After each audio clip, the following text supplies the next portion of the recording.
Well, good afternoon and welcome to the University of Winnipeg. My name is John Bulman. I'm Chancellor Emeritus at the University of Winnipeg and acting as your MC today. Before we begin, I'd like to acknowledge our speakers as well as some of the special guests in the crowd. Well, I think they're all special guests here in the crowd.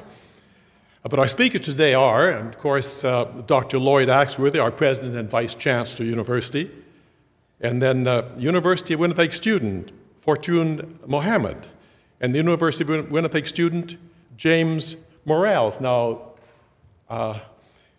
Jamie, I said Morales. Unfortunately, she could not be here today, so I'm going to be reading her letter. And then model school student, Chelsea Bannatyne, who I think is just sitting over here. And of course, Gabrielle Prefontaine, University of Winnipeg archivist. Right here.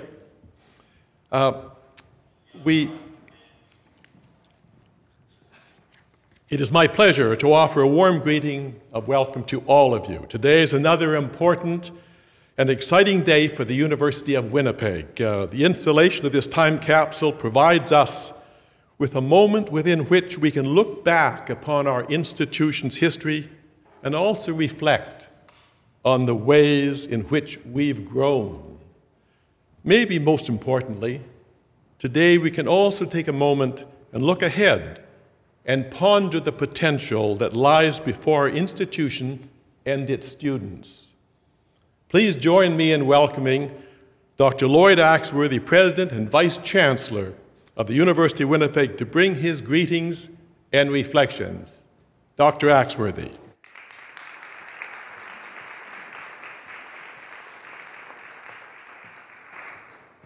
Well, thank you, Dr. Bulman, and welcome to everybody at what's being termed a historic event. Let me first start with a reflection. 2004, the Wesley building, which we now occupy, was being restoned. I know that could be taken several ways in today's vocabulary. But once the facing was sort of taken off, a small tin box was discovered, which turned out to be a wonderful discovery of mementos from the installation of the then new Wesley College in 1893. Have I got that right, Gabrielle? 94, okay. I lose a year here and there along the way. It was a fascinating discovery because it gave us a chance to look at the artifacts that were important to the people who were involved in the development and the installation of Wesley building. I remember just quickly reading the headlines from I think it was then called the Winnipeg Press, which was talking about problems in the Middle East, difficulties with the grain crop, and I kept saying, so what else is new? How things change and don't change.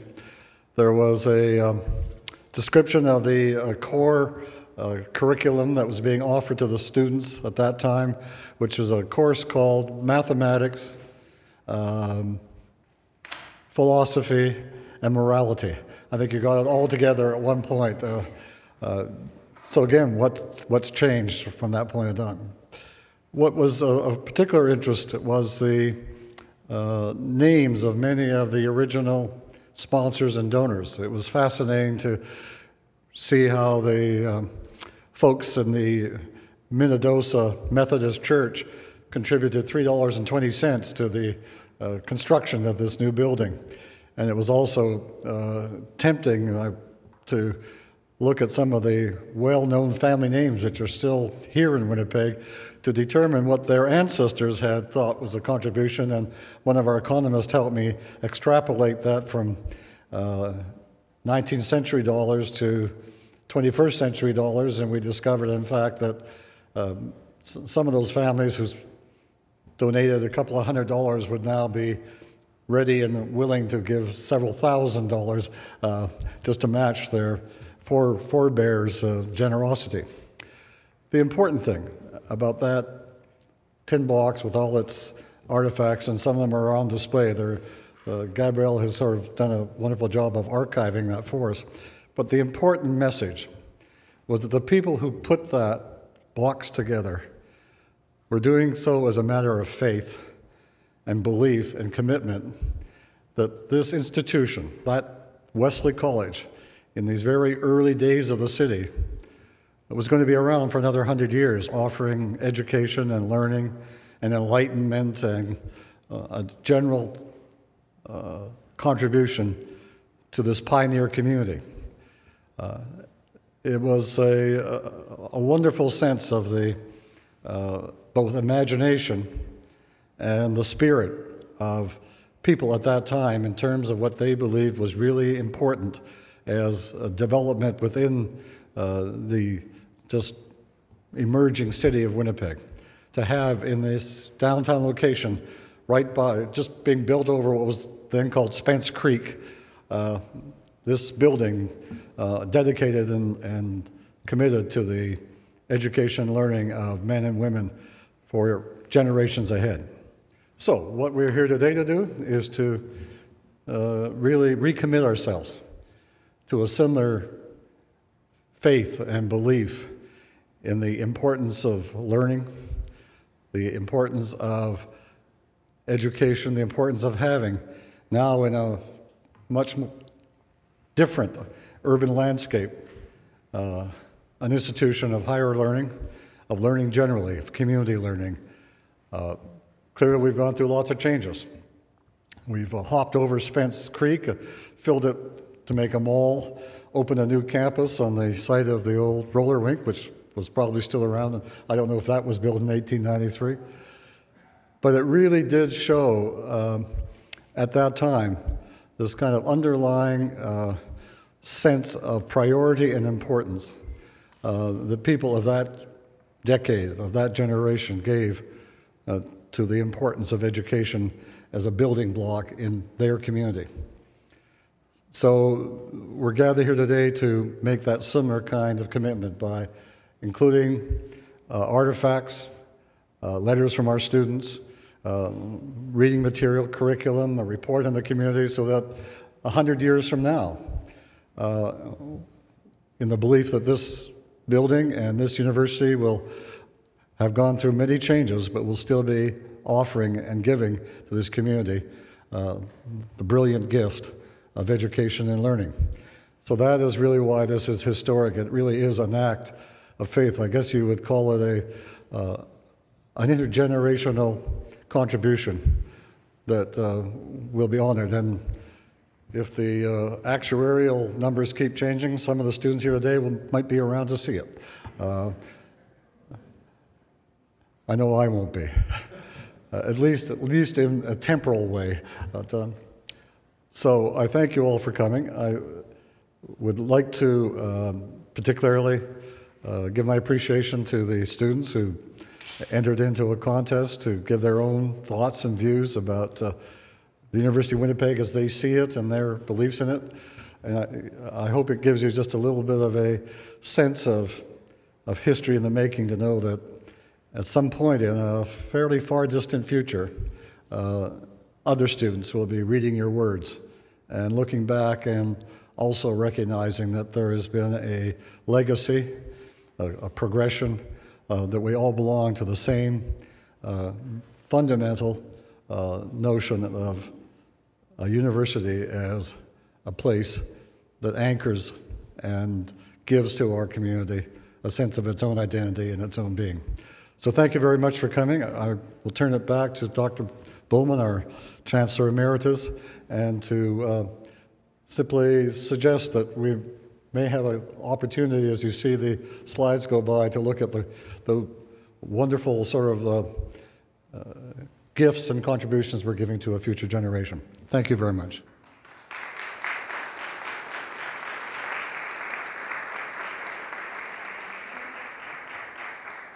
Thank you very much, Lloyd. It's a very special day, there's no doubt about that. Included in the contents of the time capsule are a number of letters written that Dr. Axworthy referred to. from students of 2012 to the students of 2112. I know that's a long way away. Some of the students who penned these letters are here today to read aloud as part of this ceremony their thoughts for the students of 2112. I would like to invite Miss Fartun Mohamed to step forward and read her letter.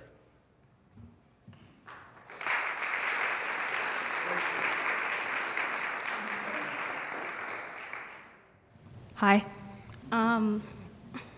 This is an honor to read my letter, so I'll read it for you. Dear students of the future, my name is Fartun Mohamed. I am or was a student here at the University of Winnipeg. This is my first year as a student, and I'm very excited to be here, as you probably are.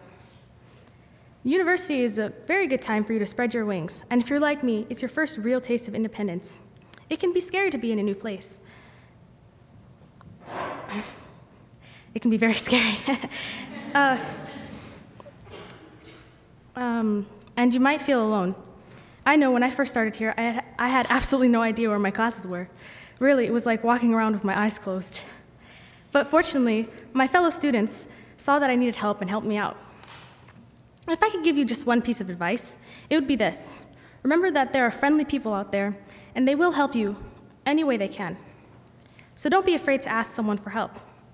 Once you get the hang of class, you can find new and sometimes faster ways of going to and from class. Luckily, the university is just one big, weird-shaped, quadrilateral type thing, easy to memorize and get through, on a map anyway. Here in 2012, we're getting tech-savvy. There are many different ways to do your homework and take notes. Why, only 60 years ago, there was no such thing as the internet. The internet was first started in the 1950s, according to Wikipedia, an internet search engine, but you probably already knew that. You guys undoubtedly have more advanced ways of searching up facts, right?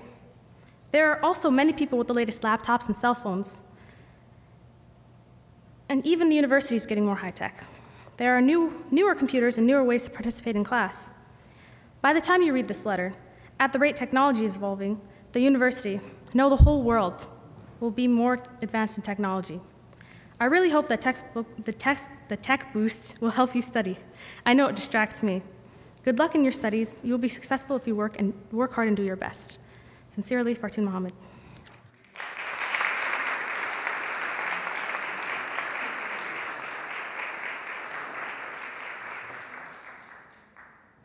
Thank you, Fartun. 2112 is a long way away, most interesting.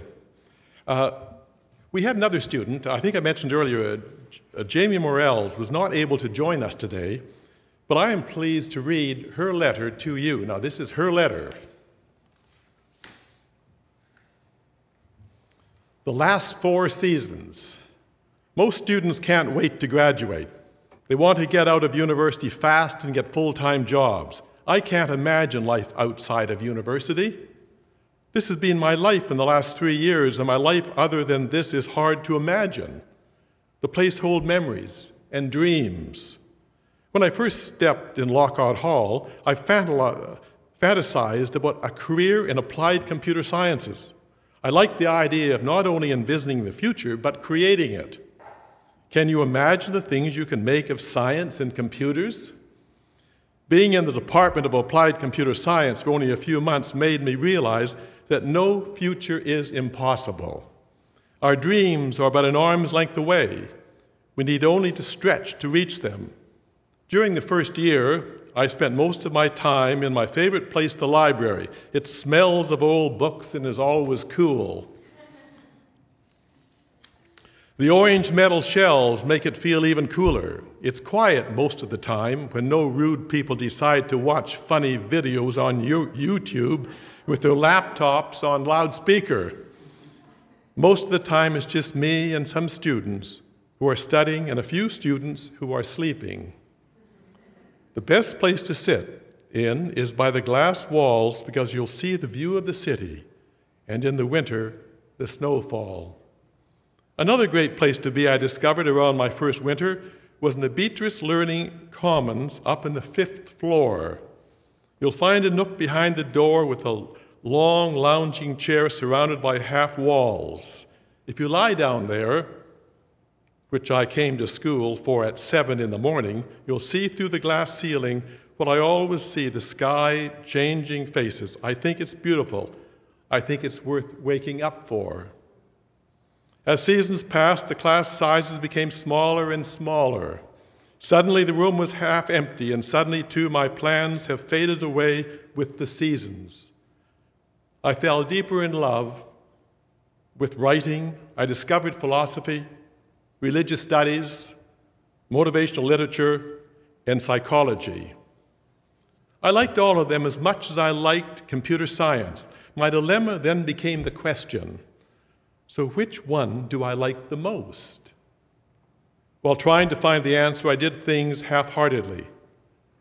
I know now that anything is worth doing well. I didn't know that then, though I learned it the hard way. Between then and now, I learned many things in and out of my classes. I learned Java and HTML and other computer science stuff along with the procrastination and cramming.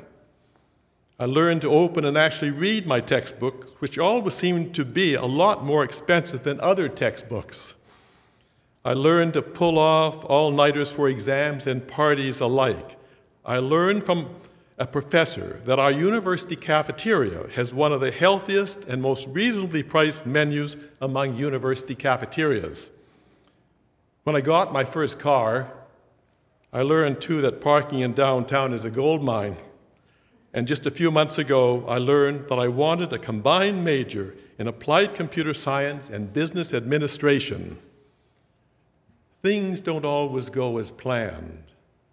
There will always be unexpected twists and turns, and it's because of these we know we're alive. Going to university makes me feel just that. I love the intellectual stimulation of life in university. My professors inspire me. I have professors who have decades of experience in their fields, and they bring so much wisdom of the real world into the classroom. I have fabulous young professors who are so energetic, enthusiastic, and motivating. When I look at them, I see a whole lot of things I aspire for. What I will remember most about university is that this is where I dreamed, made friends, and found great sources of inspiration whose influence on me will linger for a very long time. This is my last year in university, my last 4 seasons, but this is only the beginning. This is a letter written by Jamie Morels. Thank you for your thoughts, Jamie.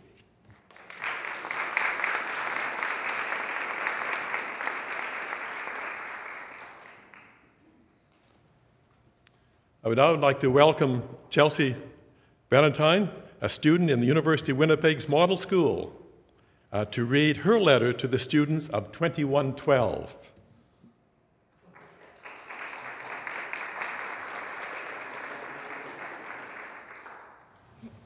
Hello. Dear future administration, faculty, and students of the University of Winnipeg, this letter is collectively written by grade 9 students of the University of Winnipeg Collegiates Model School. The Model School is the best high school you can go to. We are all funded by scholarships, so our tuition is covered.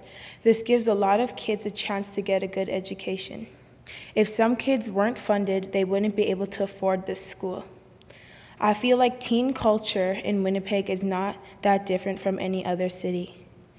There are a number of different movie series that are really popular in 2012.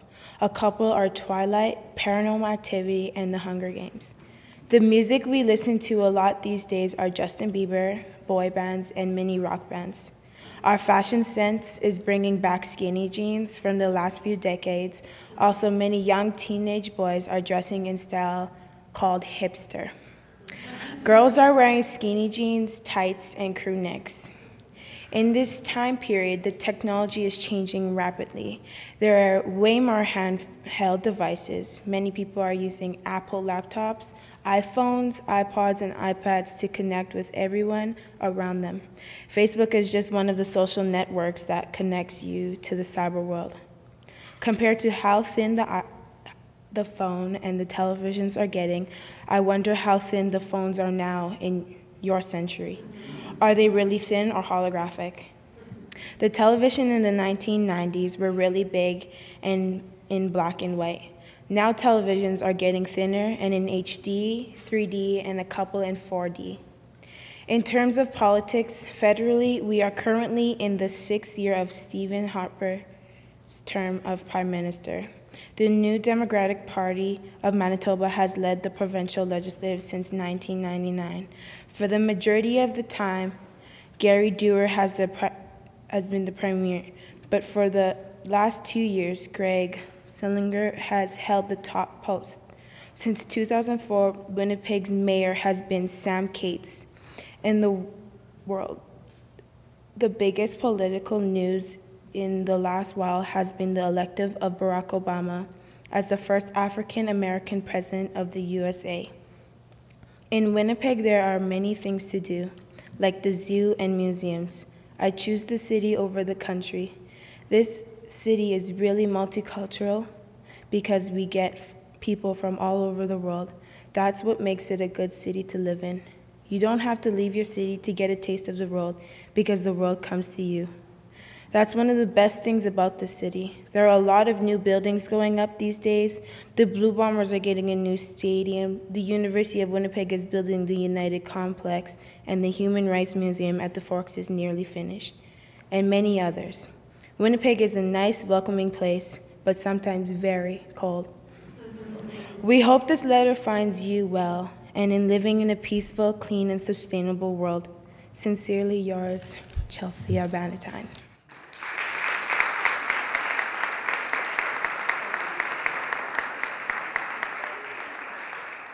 Thank you, Chelsea. It is now my pleasure to welcome the University of Winnipeg Archivist, Gabrielle Prefontaine, to the podium to provide insight into the creation of this time capsule and the storage of its content. Thank you. Hi, everyone. I'm very honored to have been asked to say a few words about the making of the time capsule. A central part of an archivist's job is appraisal, which is determining which records should be kept and go on to serve as the raw materials and primary sources for historians and researchers of the future. Excuse me. In archives speak, we talk about these records as being sort of a representative slice of life for a given time and place. Well, in making a time capsule, you have to try to get that slice of life crammed into a very small space, and that's a pretty daunting prospect. Luckily, the selection of materials was very much a group effort, and I would like to acknowledge the important role played by Kevin Rosen, Jennifer Rattray, Hugh Swan, Angelina Turney, Keith Bellamy, Sharon Leonard, and Dr. Axworthy himself, who made some great suggestions and actually asked a few questions that stumped me and made me feel embarrassed that I didn't know the answers as an archivist. Also, our archives technician, Daniel Mathis, contributed a great deal of research and legwork into this project and did a lot of running around over the last few days, so thank you very much, Daniel. Submissions to the capsule were voluntary, so I would also like to say thank you to those who really took the time and thought about preparing a really thoughtful submission. And of course to the students who gave letters. Those letters were incredible to hear. The goal here was obviously not to preserve everything, every event, every voice, every story, because that's impossible. So really what we were going for was to capture the lifeblood of U of W in 2012, the spirit of U of W, and I think we accomplished this. We also wanted to honor the previous time capsule by including present-day versions of items it contained, like newspapers and coins and official university reports. Also, like the last capsule, we wanted to include standard types of paper and communication technology, things we use on a day-to-day basis. And in the capsule, we've actually included a DVD and a USB stick. It remains to be seen whether or not these will be readable down the road, but they are a reflection of how we keep records now, and we thought that that was really important to have an authentic snapshot of what we do today. Inside the capsule, items were stored in acid-free encasings. We wanted to be sure all the different materials didn't interact with each other chemically too much, so we used polyethylene plastic in some cases, kept the textiles separate, that kind of thing. Obviously, we can't be certain that this will be opened in exactly 100 years. I think it was a real coincidence that the last one was opened 100 years after it was placed, which is really quite incredible. Ultimately, you can't predict what time and circumstance will bring, but for our part, the University Archives will do our best to preserve a record of this capsule and of its existence. And my hope is that by the time that Capsule is opened, it will stand as a symbol of a time long past, probably seen as slower and less complicated, which is hard to imagine, that right now would be seen as uncomplicated. But most importantly, I think it's a reflection of just an incredibly interesting and dynamic time in U of W's history, and I'm incredibly proud to have been part of it. So thank you very much.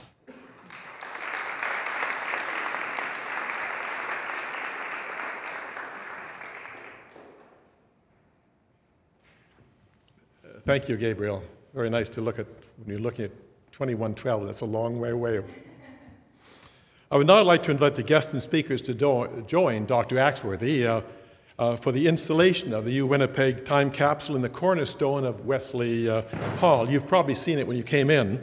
Photos, by the way, may be taken at that installation during the installments, and media interviews will then follow. Thank you, everyone, for joining us today.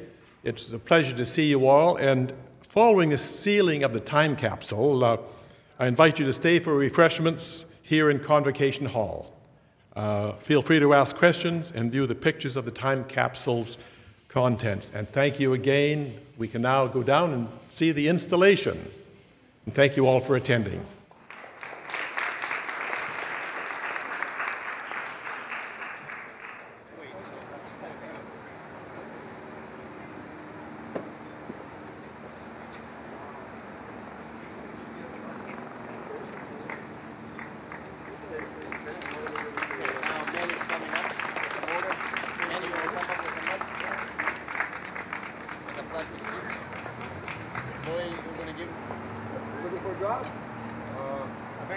There we go. This is called vocational training. Perfect. That's good. There you go. Perfect. So tell me about what is the most significant thing that you had to put inside the time capsule? I think probably the names of 400 staff, faculty, and students from the university who in the last couple of years have made major donations to the improvement, enhancement of the university. It follows what was in the original time capsule that was there in 1894, and it shows people's commitment and dedication to the university and to the city itself. And so I think that that really is maybe the most important message to give to future generations. So when was the plan started for you guys to collect stuff that you're going to put into the time capsule? Well, the first thing we wanted to do was to have a good representation from students. So we organized a contest, as you heard, the letters to their future sort of alumni that will be open sometime in the next 100 years. So we did that over the fall, and I think we always wanted to follow in the footsteps of our ancestors who did the original time capsule well over 100 years ago, because I think it's really important that we build bridges to the future, and they can understand a little bit who we are, what we're doing, and the fact that the institution is still there.